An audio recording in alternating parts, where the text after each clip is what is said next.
Welcome, Franklin County residents, and thank you for tuning in to the candidate forum for Franklin County Magistrate District 6 Democratic primary election held on May 17, 2022.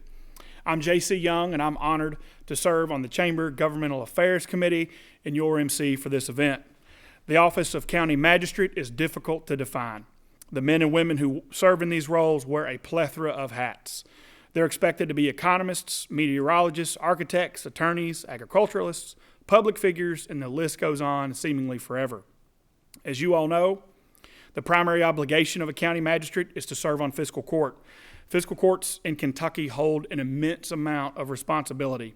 Amongst other duties, fiscal courts have the authority to enact ordinances, issue regulations, levy permissible taxes for the purpose of statutory obligations, appropriate funds for county roads, provide for the incarceration of prisoners, fund and hold elections, and oversee operations in the county for many public functions.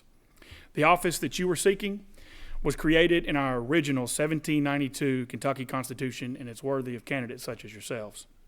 In this candidate forum for the 6th District Magistrate, we're honored to have Mr. Eric Whisman, Mr. Ted Collins, and Mr. Lambert Moore. Before we begin, I'd like to thank and recognize the Frankfort Area Chamber of Commerce, the Frankfort Plant Board, and our historic newspaper, the State Journal. Serving as our esteemed panelists and moderators and those doing the real work in this function are Frankfort Area Chamber of Commerce President and CEO Tish Shade, Chair of the Chamber Governmental Affairs Committee and Frankfort Plant Board Communications Director Kathy Lindsay, and Editor of the State Journal, Chanda Vino. Candidates, you'll have 2 minutes for opening remarks, 1 minute for responses to questions with 30-second follow-ups if asked by panelists. We have a timekeeper, and I would ask the candidates to be respectful of that process and pay attention to the time allowed. We had a draw prior to the forum, and opening remarks are going to start with Mr. Whisman. You have 2 minutes. Thank you. Thank you. And thank you for putting this on. This is always an important conversation for our community. So as you said, I'm Eric Whisman, and I was born and raised in this community, and primarily in the community of Bald Knob, and have lived here most of my life since that time. So formerly I was your city commissioner for a little while, and decided this time that I needed to do more for our community. So I've dedicated my life to public service, and I believe in the potential of this community, as I know many of you do. And I want to see us reach our full potential. So I ask that for your consideration in this upcoming election. You know, I'll be 40 this year, and I represent, unfortunately, the youngest person running in the county at the moment.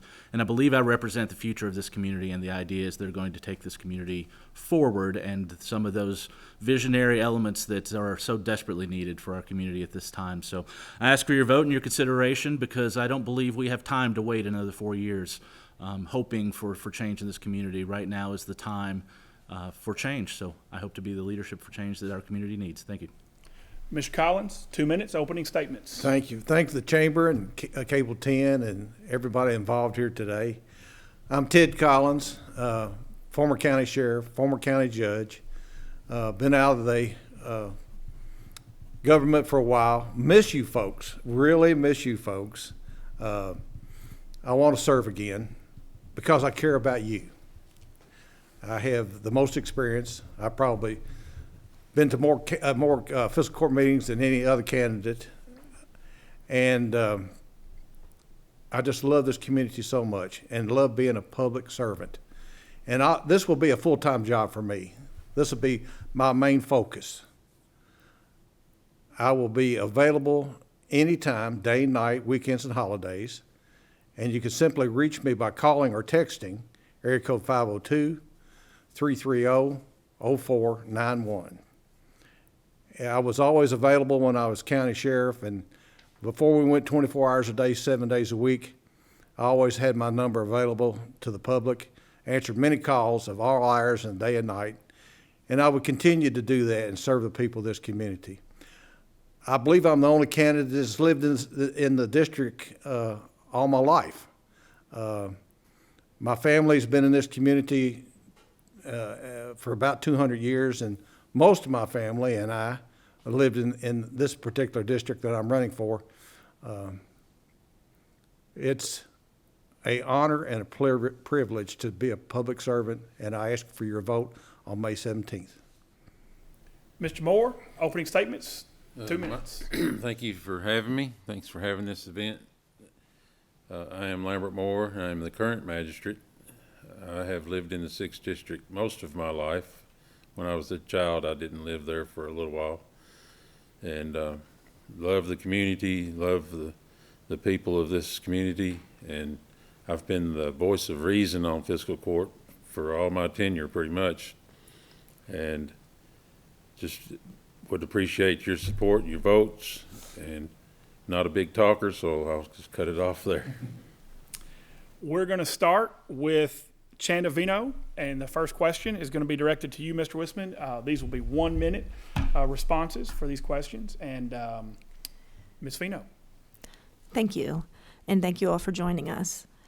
Unlike most races, you all have a different experience. You've all run for public office before. So I'm wondering, what have you learned, and how will you use what you've learned from past elections in this election? Great question. You know, I think to those outside, I often have this conversation. I encourage everybody that ever has interest to run, even if you don't win, the lessons that you learn are vast. And I think one of the most integral things that you learn is to set aside your opinion and your preconceived ideas of everything, because when you're in the role of this when you have the responsibility of this role or of an elected office, you're responsible for everyone, and you have to think about how your judgment and your choices impact every single person, even those that disagree with you or have different ideologies or whatever it may be. And I think it makes you respect others even more, and respect other viewpoints, and try to be more holistic in your approach to the community, which I think makes you naturally judge things better and have a better viewpoint. So just incorporating those and learning to engage as many people as possible I think is one of the most important lessons I've learned. Mr. Collins, 1 minute. Well, you learn each and every day something new. And I've learned each and every time I've run for public office. I learned this time that you've got to get on social media, and that's different for me. I'm from the old school. You know, I get out and knock on doors and get out and put up campaign signs and go out and walk around and visit people. And I'm learning to try to engage the community through social media, and it's different, but I'm learning. And I think another thing that I've learned is we got to really, really work hard on working together. And that's one of the things I want to really do is try to find a way we can all work together. Mr. Moore, 1 minute. The wants and the needs of the community are forever changing, and you got to bend with those wants and needs. And I'm able to do that. I've been a voice for my constituents all along, and just getting out and going door to door is really good for the candidate and good for the magistrate, and I enjoy doing that and visiting with people. And I've been a mentor for some of the others on fiscal court, and I look forward to mentoring. We'll have some new ones this time. I look forward to doing that and getting to know their situations in their district, so I can apply the same in my district. Thank you. Next question comes from Kathy Lindsay, and we're going to start with you, Mr. Collins. I'm kind of going to do a follow-up from Chanda's question, is it because you all, you have experiences that, you know, some of our candidates do not. You've all served in public office, which thank you, because it's not easy. But you talked about lessons learned. I want to know from you what you think is a key characteristic that a candidate or someone who serves in public office needs, and share with us a time that you demonstrated that characteristic in office. Well, I've demonstrated that many times. You have to remember you got one mouth and two ears, and you got to do a lot of listening, Twice as much listening, half as much talking. And I think people want to be heard. And that's one thing that I've really tried to do in every office I've served. And sometimes it's a challenge because it's just tough to be a public servant, but I enjoy it. Mr. Moore, 30 seconds. Yeah, my contacts in the community have really helped me in knowing people at the sewer department and the road departments and throughout the community. I'm out in the community every day meeting people and talking about their needs and seeing the roads. I'm traveling them, throughout my district almost weekly. And it's really helped me to know the problems and have someone to call to get the problems taken care of very quickly. Thank you. Mr. Whisman, 30 seconds. Yeah, sort of as I just mentioned, I think it takes a selflessness to run for this office, even though we may disagree on many things. I think everyone that runs for a public office ultimately cares about their community and has a form of selflessness in themselves. But you also have to be really steadfast, because every person that talks to you wants what they want right now, and they often don't consider what or how it's going to impact everyone else. So you have to be pretty determined and steadfast in your resolve as your person, and always remember all the people together in your entire constituency in every decision. So. Our next question comes from Ms. Tish Shade, and we're going to start with you, Mr. Moore. So what are 3 achievable goals that you would champion in your term? We've got several deficient bridges, and I've been working with the state already, getting money to repair or replace those bridges, and had some good luck there. Got a lot of money through the state legislator to take care of those problems. We've got broadband. We've already partnered with Frankfort Plant Board, and they're asking the state to pitch in and get the broadband throughout the entire county. We've got a few people in my district that don't have city water yet, and we've put some money to both the district water boards in my district to get water to those people, and hopefully they'll get that done before the end of this summer. Come down to you, Mr. Whisman, 1 minute. Okay, there's so much to do. I feel like this district is 20 years behind, and one of my opponents has been at the helm that whole time. But there's some lifeblood, truly important, integral things that have to be done immediately. Internet connectivity is, as we've all seen in the last 2 years, one of the primary things we've got to do. So the entirety of this, a third of this district still don't have reliable internet, if they have any at all. Usually it's a cell phone hotspot or a satellite. We've got to build a pool. I'm so tired of some of these things we've been kicking down the road. I got a few things accomplished on the city commission I'm proud of, but an indoor sporting facility has to happen now, and I know there's lots of talk about it, and there's some talk behind the scenes about partnerships and whatnot, but the talk has to stop. We've got to find a way to do it. And then finally, we've just got to create some new business opportunities in this community, and leaving all of those decisions to one entity who has a different bent to them initially anyway has got to change. We've got to realize our assets in this community, take advantage of them, and use those to best advantage, which is our people, our place, and what opportunities we have presented here. So, thank you. Mr. Collins, 1 minute. Okay, there's a lot to be done, and I think I have the skills to do that. It's good to get bridges and things lined up and ready to go, but I know of some projects that's been on the six-year plan for 18 years. I'm willing to take the time, and this would be a full-time job for me. I don't mind going and lobbying the Kentucky legislators. I did that when I was sheriff and got many bills passed for first responders. And I believe that I can do that again. And as my other 2 opponents have said, the internet connections, water, sewers, all those things are important. And we have to come together, and we'll have to do some private partnerships and work on economic development and be sure that gets done in the next 4 years. Thank you. I'm going to work my way back down the panel, go with Kathy Lindsay. This question will be for Mr. Whisman. Okay, all good goals. And again, we've been focusing on how y'all have been public servants, and with really good goals for our community. So I want to help people understand kind of what differentiates you guys, because you all have a record for things that you support and don't support. I want to know from you what specifically differentiates you from your opponents.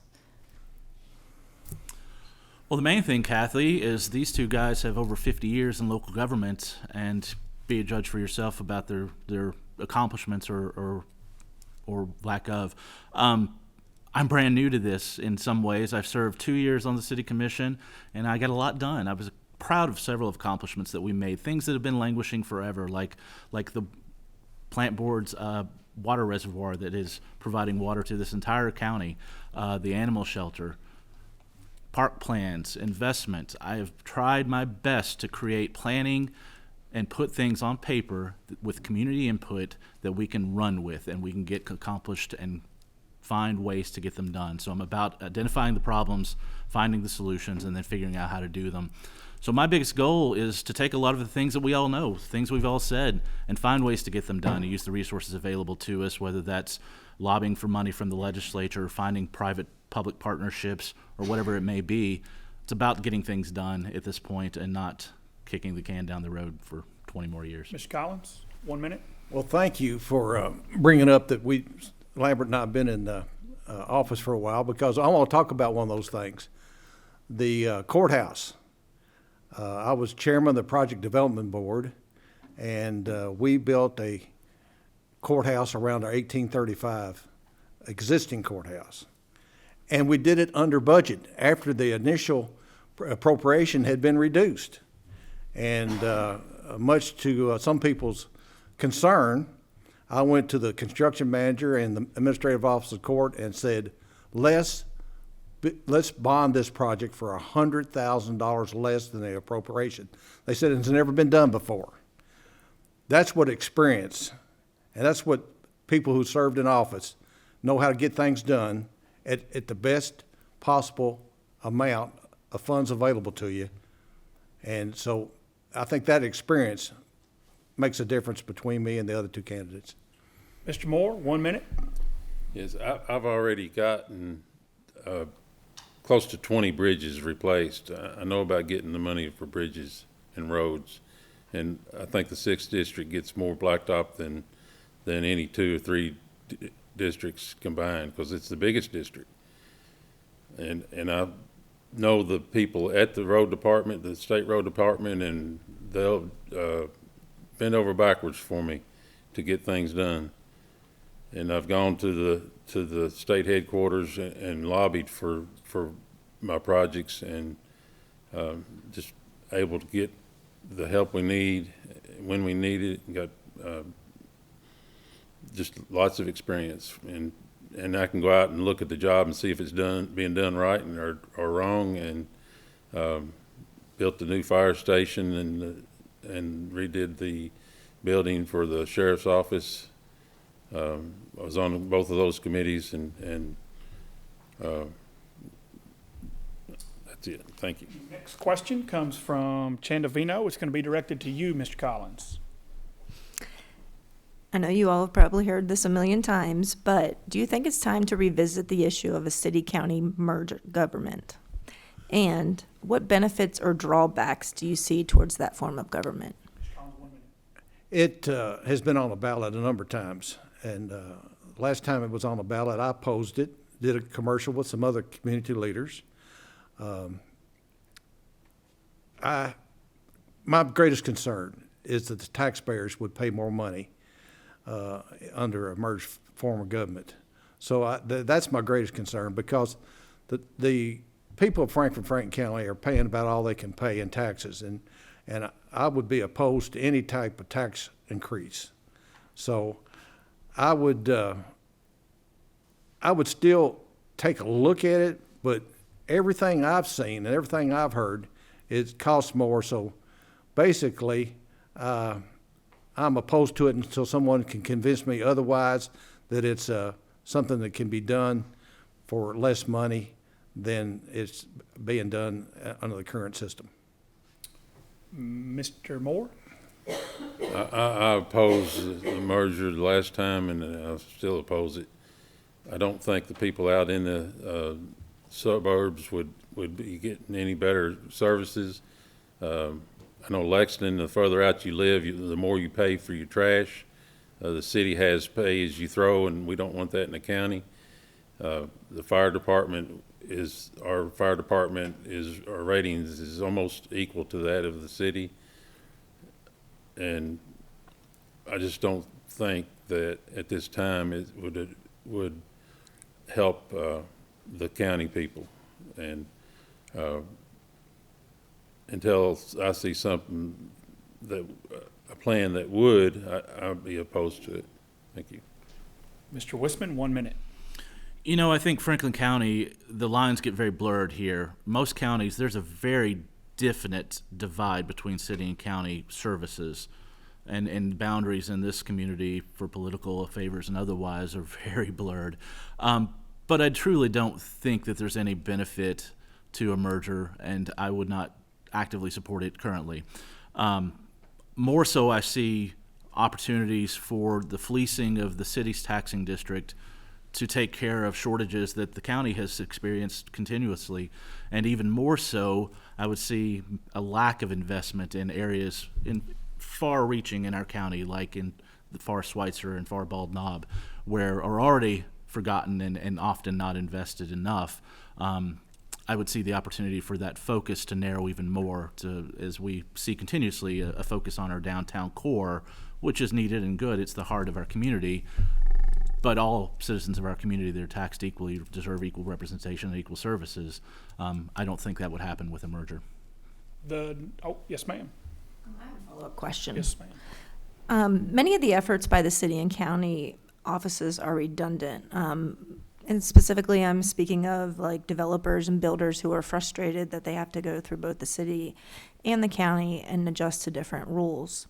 The Planning Commission and Zoning Board of Adjustments are joint city and county. The county inspectors are assisting the city.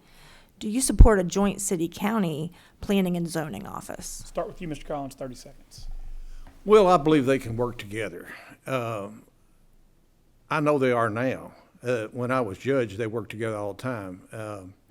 Matter of fact, the city manager had called on me a number of times for help, and the county always provided it. We can work together and provide services both inside the corporate area as well as outside of it. And I believe just working together under the current system is a good way to operate. Mr. Moore, 30 seconds. Yes, we have shared services where we're doing inspections with the county is doing inspections for the city now. It's a temporary basis on some of it, but that can be done very easily. You don't have to merge the entire planning and zoning for that. You have different regulations in the city than you do the county. It's best to keep those separated. Mr. Whisman, 30 seconds. Yeah. You know, I think there's more opportunity for us to streamline things, to make it work better for people. The entirety of the city is in the county for a purpose of planning and zoning. That is why that exists in many ways. We seem to have people that want to protect their role in making some of those decisions, and I think we've got to take a holistic approach to this entire county and find out how to better incorporate and enforce our policies and regulations that we have already. We definitely can do that because it's a fractured system at best that is frustrating for everyone, including those that live here.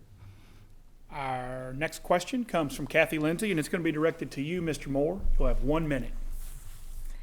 Hi. Okay. Let's talk about growth. What actions specifically are you going to propose or support that are going to, in your opinion, help create family-sustaining jobs, family-sustaining wages, for jobs in our community?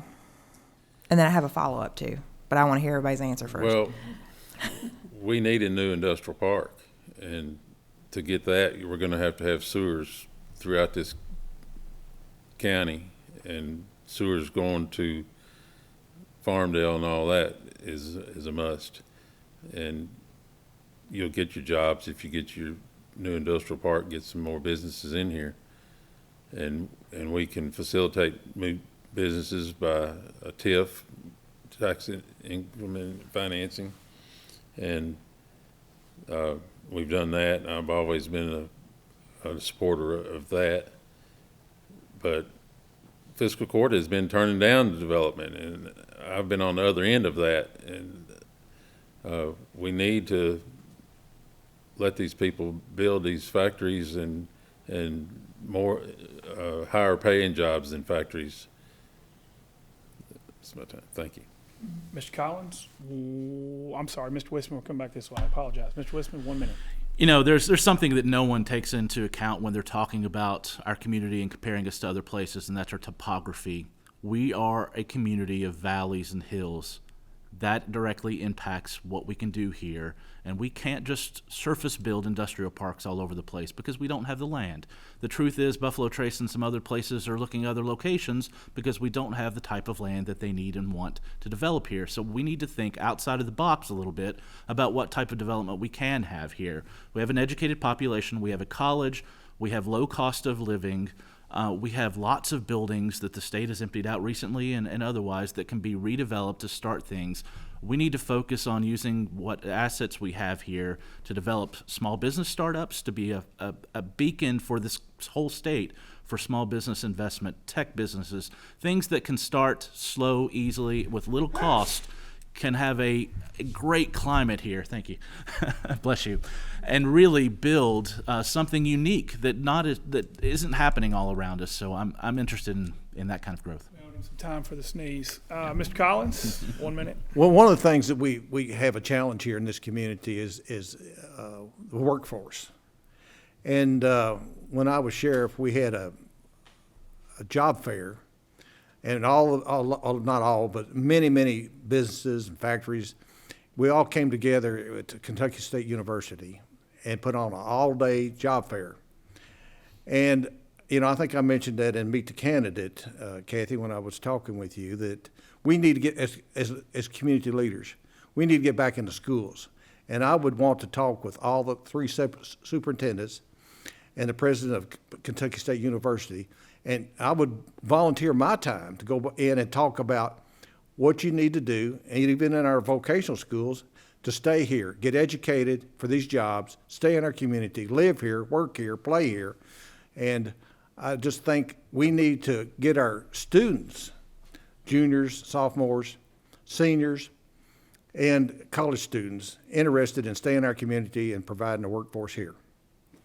Okay. Follow-up question? Yeah, a follow-up to that is, what are the things that we can do as far as asking our legislature what they can do to help the fiscal court in achieving our growth goals?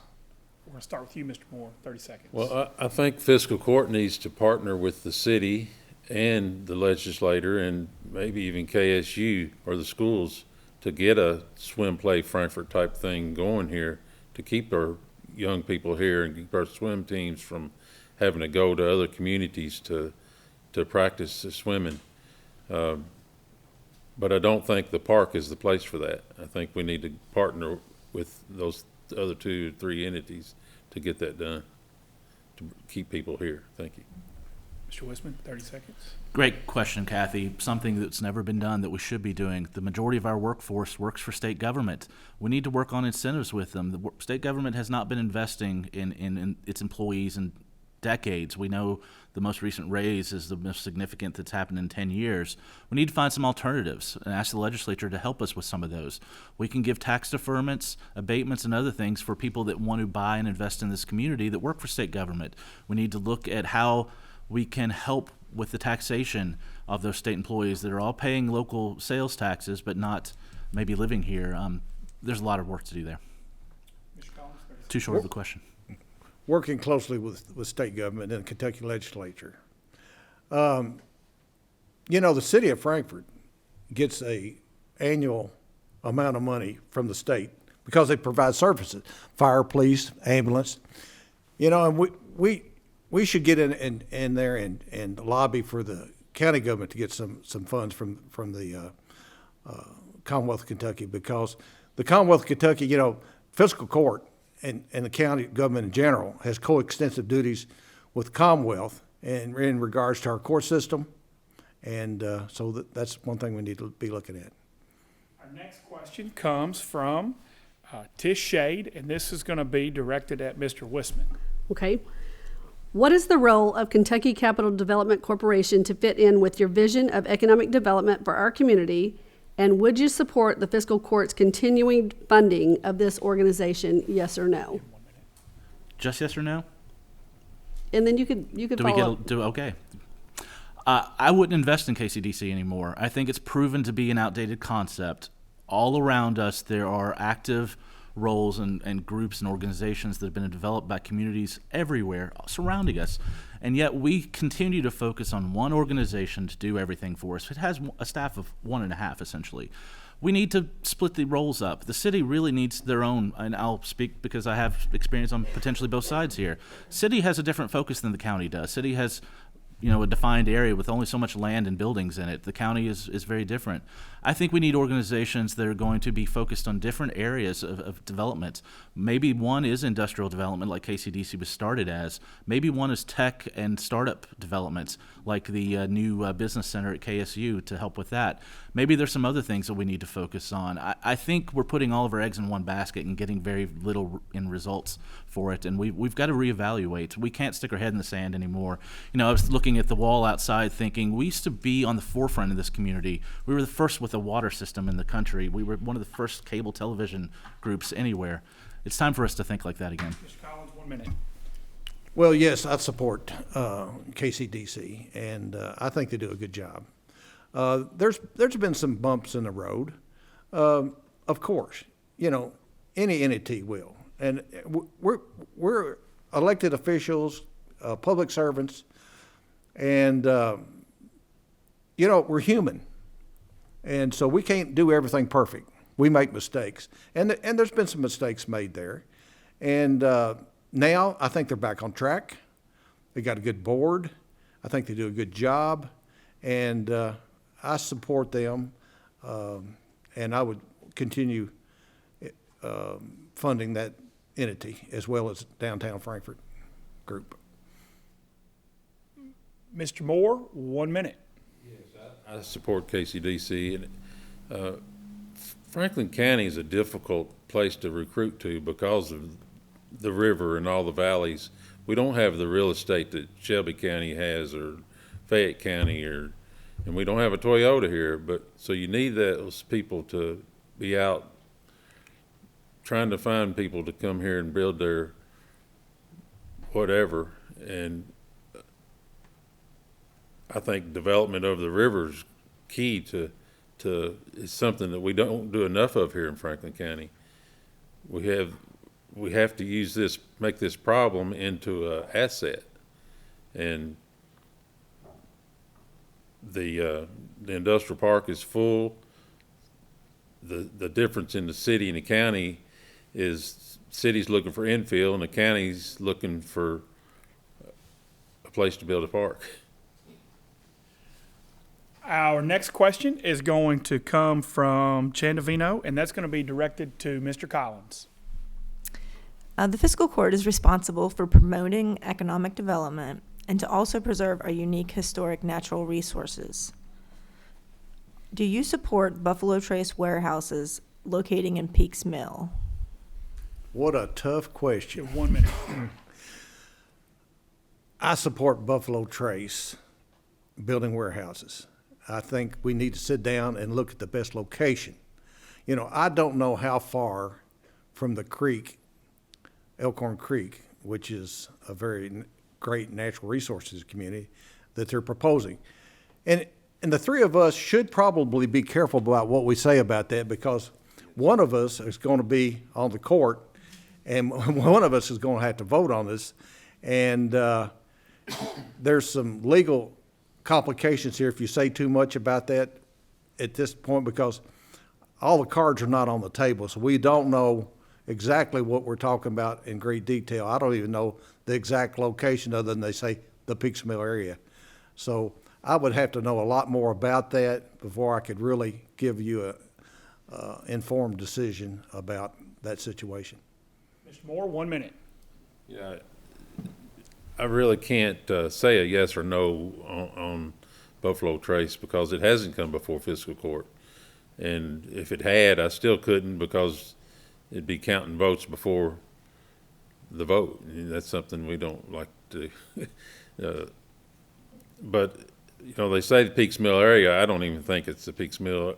It's near the new Peaks Mill school, but it's not the Peaks Mill area. But like I said, it's hard to comment on something that hasn't even come before fiscal court yet. I do support Buffalo Trace and everything. They're a good neighbor. They're good stewards of the community. But on the warehouses, I really have to say no comment on that. Thank you. Mr. Whisman, 1 minute. Yeah, I think that's taking the shortcut out a little bit. I have looked at the plans that have been released quite extensively and think that there's opportunity to talk with Buffalo Trace to change their plans. I mean, they're not only looking to build warehouses, they're also looking to plant oak trees in this community to provide wood for bourbon barrels for the future. So they've got a lot of plans.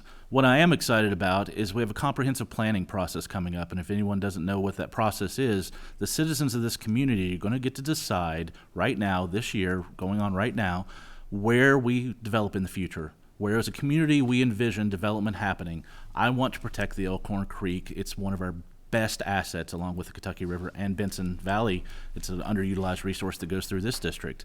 There's opportunity to do that. The comprehensive plan is going to be voted on by the entire community and by the Planning and Zoning Commission to define where we want that type of development to go into the future. And I think we've got a lot of evaluation to do to decide where we want these things and what makes the best use. Agriculture is key in this area, and we've got to protect it. Next question, Kathy Lindsay, and we are going to start with Mr. Moore. Okay. I'm going to kind of dovetail off of that answer a bit because, just in addition to the situation at Buffalo Trace, just because of where we are, and we've seen this happen before, and we've all talked about it before, is when we're talking about progress, it's a lot of times, again, it comes down to development versus preservation.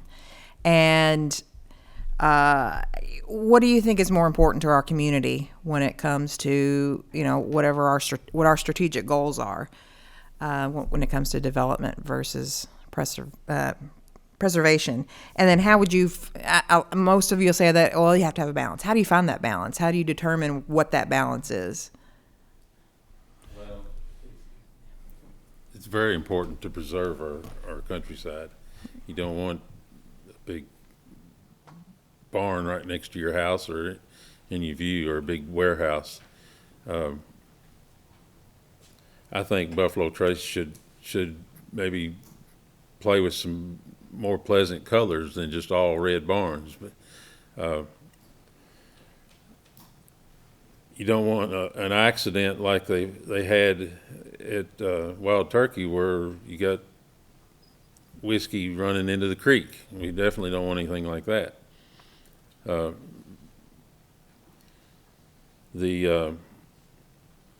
Just as a community as a whole, you got to keep the preservation of the community on an even keel with development, I think. Thank you. Mr. Whisman, 1 minute. Hey, Kathy, this question is posed at every debate and everything I've ever seen or I've ever participated in, and there's a thought in the question that we're defining them as either or. There is not necessarily that restriction that it's either preservation or development. Great case in point, we had a farm here that the KCDC board and director at the time defined best in use and development was for warehouses, whereas the farm is on the National Register. It's the original Blanton's farm that would have been ideal for an agricultural incubator for the bourbon industry. We've got to define what our economic development means in this community more often. And at many times, and in many other communities, agriculture, such as the bourbon industry, and preserving historic buildings, for instance, like the H. Taylor building downtown that's about to become a boutique new hotel and restaurant and bar, they're one and the same and they coexist. We need to stop thinking that they're at odds and start thinking about what's the best use of things. Mr. Collins, 1 minute. Balance. You said you got to be careful about how you use that word balance. And, the environment's important, and growth is important. And I believe I'm the candidate that has found that. I talked earlier about the 1835 courthouse. There was many members of the project development board wanted to move the location away from the 1835. We found a balance. We preserved the 1835 courthouse that was remodeled in 1909 by tearing down the 1949 jail and the 1968 courthouse annex. And then we were able to buy the Good Shepherd Gymnasium, and we were able to build on each side of the 1835 and preserve that. And we have a beautiful, functional courthouse today where we incorporated both preservation and a new building for our judges and prosecutors and citizens to work from. Did we start that with Mr. Moore? I thought we did. Okay, great. We have now come to a closure of our forum, and we are seeking closing remarks. We have 1 minute for closing remarks, and Mr. Moore, we are going to start with you. 1 minute, final words. All right. I want to touch on something the judge said real quick. Had I been on the courthouse building committee, I would have done something different about that spiral staircase we can't even use, and a stairwell that you bump your head on if you're not careful. I don't think they can use that either. They had to grind the floor out for it. But anyway, I am Lambert Moore, and I'm seeking a sixth term as your magistrate, and I'm out there every day talking to people, not just during the campaign. I'm out there all the time, and people can call me at my cell phone, 502-803-1822. They get me on Facebook. They call my house, call the company I work at CC Moore. I'm very available. I always return my calls. Thank you. Appreciate your vote. Mr. Collins, final words, 1 minute. I will be your full-time magistrate. I have no other jobs. This will be my main focus. I love this community. I care about the people, all the people in Frankfort, Franklin County. A special place in my heart for the 6th District because my family and I have been there for many, many, many years. And I've missed serving the public. I'd like to get back and see what we can accomplish in the next 4 years. I think working together, I think the fiscal court needs to work together. I've watched a few meetings. It seems like there's a little problems between some of the members. At one time, I would have said that one of my opponents was the most conservative member of fiscal court. I believe that that's not the case anymore, that I would be the most conservative member of the Franklin County Fiscal Court. And I think that's important, and I would love to serve you again, so I ask for your vote on May 18th. 17th, I'm sorry. Mr. Whisman, 1 minute. Again, Final words. thank you. Again, I'm Eric Whisman, and like I said before, I believe in the potential of this community, and I know many of you do too. And if you want a better future, I ask for you to vote for me, and if you want more of the same, then please vote for my opponents. But I ask you to do your research, look at our videos, look at our interviews. The Cable 10 interviews were really eye-opening. Do your research and judge for yourself who's going to best represent this community. But I believe that the time for change is now, so I ask for your vote for me, Eric Whisman, on May 12th, 12th, 13th, and 14th, and 17th, and vote for who you think is going to make this community better. Thank you. As we close, I'd like to personally thank all of you for seeking this office. You've put your name on the ballot, spent your own time and money, skipped out on family and friend events to serve your community. And I want you to know that it's appreciated. You've all done a great job in this forum, and I wish you the very best in this election. I'd like to take this opportunity to remind everyone of the election date, May 17th, 2022. There have been some election law changes statewide since the COVID pandemic, and if you don't know where or how to vote, please call the Franklin County Clerk's office at 502-875-8702, or check out their website. It's loaded with current election information. Voting is a right in this country provided by our Constitution, and I sincerely hope that you exercise that right. It's been an honor to serve as moderator and MC for this event. And I would like to thank all the folks that aren't on camera, the FPB staff, the Frankfort Plant Board for hosting us here. I'd like to thank the State Journal, the Frankfort Area Chamber of Commerce, and everyone involved. This concludes this forum. Thank you for joining.